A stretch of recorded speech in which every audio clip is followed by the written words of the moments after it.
압구정 현대 너마저 3주 만에 3억이 뚝. 근데 하락장이 아닙니다. 오히려 강남은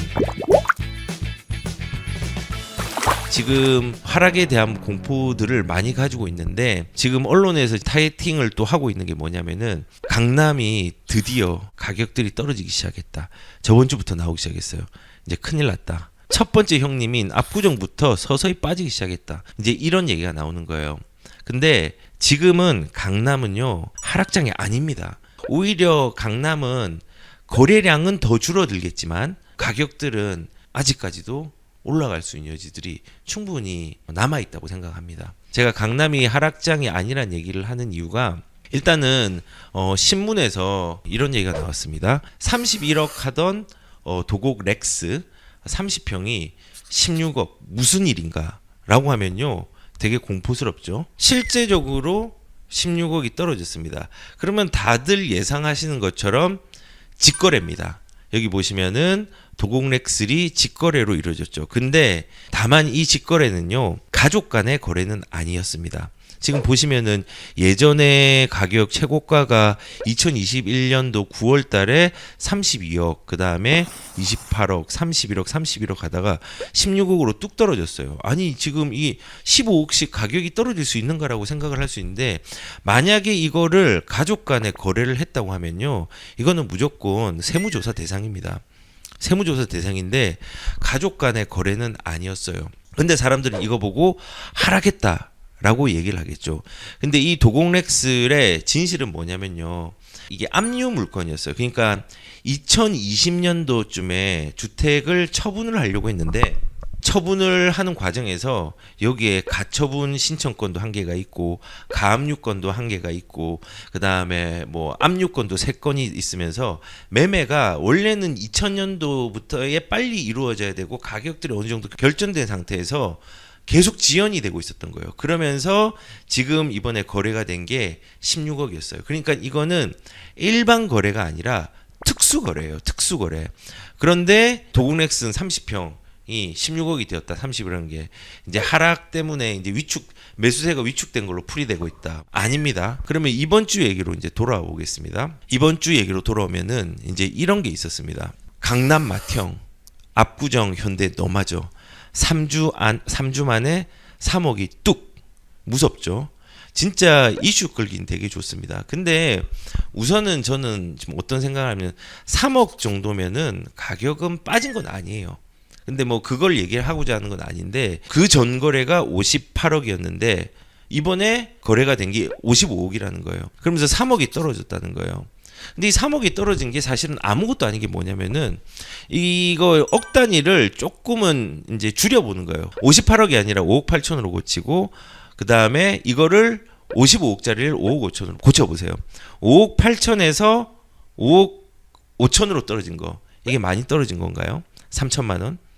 많이 떨어진 거 아니에요. 이 고가주택에서 3억은 크다면 크지만요, 사실은 조금은 미비한 부분들이 있습니다. 그런데 이게 중요한 게 아니에요.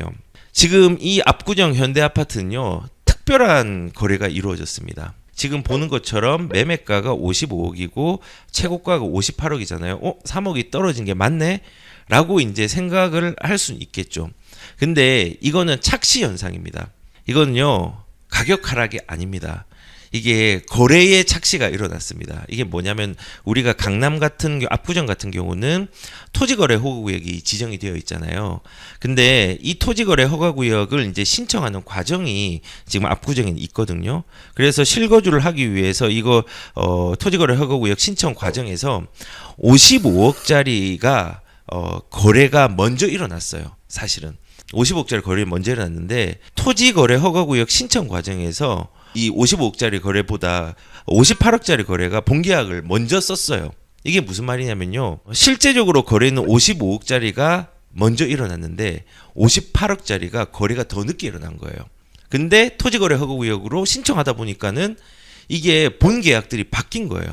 그래서 58억짜리가 먼저 찍히고 55억짜리가 뒤에 찍히게 된 거예요. 이거를 제가 부동산에 확인을 해봤어요. 확인을 해보니까 이 이제 행정상에 계약의 문제 때문에 시기적인 착오가 생겼다는 거예요. 착시가 생겼다는 거예요. 그리고 더 재밌는 건 뭔지 아세요?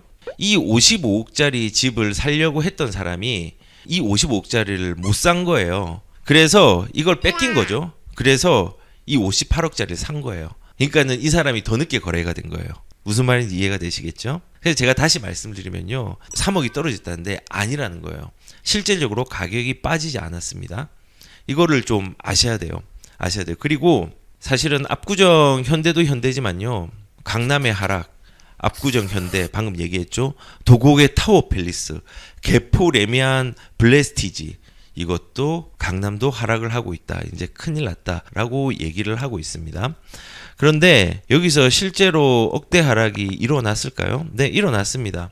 지금 보시면은 도곡동의 타워 팰리스는 164평방미터 지난달에 4억 3천에 팔려서 사상 최고가를 경신했는데 같은 달에 42억 5천만 원을 47층짜리가 해서 1억이 떨어졌다. 이런 게 하락은 아니거든요. 이게 타워 팰리스도 사실은 물건의 상태에 따라서도 1억은 충분히 빠질 수 있는 거예요. 이것도 이렇게 생각하면 돼요. 43억이 아니라 4억 3천으로 바꿔보세요. 그리고 42억이 아니라 4억 2천으로 바꿔보세요. 4억 3천짜리 집이 4억 2천으로 1천만 원이 빠진 게 하락일까요? 하락이 아닐까요? 타워 팰리스 1억 빠진 건요. 하락이 아닙니다. 지금도 실질적으로 거래되는 부분들이 상급지 말고 중급지, 하급지를 보면요. 가격들이 다 다릅니다. 다 이렇게 격차가 벌어져 있고 로얄층하고 저층하고는 또 다르고 동별로도 로얄동과 로얄동이 아닌 걸로 구분이 되어 있습니다. 그런데 이제 이거를 가지고 1억이 떨어졌다고 얘기를 하는데 이것도 어폐가 있다는 거죠. 이런 부분을 무조건 100% 믿지 말라는 거예요. 이게 언론은 필요한 게 뭐냐면요. 봐줘야 돼요. 그 조회수가 되게 중요한 게 이 언론이잖아요. 그리고 이런 클릭률에 따라서도 여기에 대한 부분들이 노출도가 달라지고 하기 때문에 노출을 좀 많이 하기 위해서는 진짜 사람들이 자극적으로 듣고 싶어하는 부분들을 골라서 얘기를 많이 해요. 근데 강남이 지금 하락을 했어? 철옹성 같은 강남이 드디어 이제 무너졌네? 이렇게 생각하시는 분들이 너무 많을 것 같아서 강남이 지금 하락한 거 아니라 오히려 거래는 되게 작아요. 매스가 크니까 거래량은 작은데 가격들은 빠지지 않고 방어하거나 계속 올라가고 있어요. 특히 대형 평수들도 더 크게 그 가격이 오르는 폭들이 컸습니다. 이번 시장에는. 그래서 여기 휘둘리지 않았으면 좋겠어요. 강남은 되게 중요한 역할을 하잖아요. 이슈가 되기도 하고 강남 자체가 움직이면은 주변의 시세의 영향을 파동들이 크게 가기 때문에 이거에 대해서 관심을 가지는 분들이 굉장히 많습니다. 사실 강남 같은 경우는 이렇게 생각하시면 돼요. 강남은요. 가격이 떨어지는 시기는 분명히 올 수 있습니다. 그런데 이번 하반기는 가격이 떨어질 수 있는 시그널이 거의 없다고 보시면 되고요. 저는 부족하다고 봅니다. 부족하고 강남은 떨어지는 시기는 있지만요. 강남은 떨어지더라도 영원히 떨어지지 않고 수익 규모는 크더라도 수익률 자체는 다른 지역이 더 높은 데도 있습니다. 근데 강남은요. 가장 안전한 동네입니다. 가격이 떨어지든 올라가든 수익률이 크든 작든 간에 수요층이 전국에서 계속 달라붙기 때문에 가장 안전한 곳입니다. 그래서 이런 하락이 있다. 실제로 진짜 하락이 난다. 라고 하면요. 어떻게 해야 되죠? 내가 돈 여력이 있으면요. 들어가야죠. 그리고 이런 지표들이 비단 지금 이런 거래된 것뿐만 아니라 사실 지금 이용이 많이 되고 공포의 조장의 핵심이 되는 게 한국 부동산은 통계가 굉장히 많은 이런 분위기들을 만들고 있잖아요. 언론에서 이걸 많이 인용을 하기 때문에. 근데 실제적으로 인용을 제대로 하고 있을까요? 이 실거래가는 이 부동산에 하는 거는 사실은 이렇게 매물 증감이나 시장 상황, 그다음에 중개사들의 의견이에요. 의견. 이런 부분들을 350명이 지금 종합해서 가격들을 이제 측정을 합니다. 입력을 하니까 의견이 들어가는 거예요. 그렇기 때문에 이게 100% 맞을 수가 없어요. 정확도가 좀 떨어집니다. 그래서 저는 얘기를 드리고 싶은 건 우리가 뭐 부동산 추이를 볼 때 KB나 R124의 추이를 바탕으로 기사를 쓴 거는 어느 정도는 이해하시고 보시면 되지만요.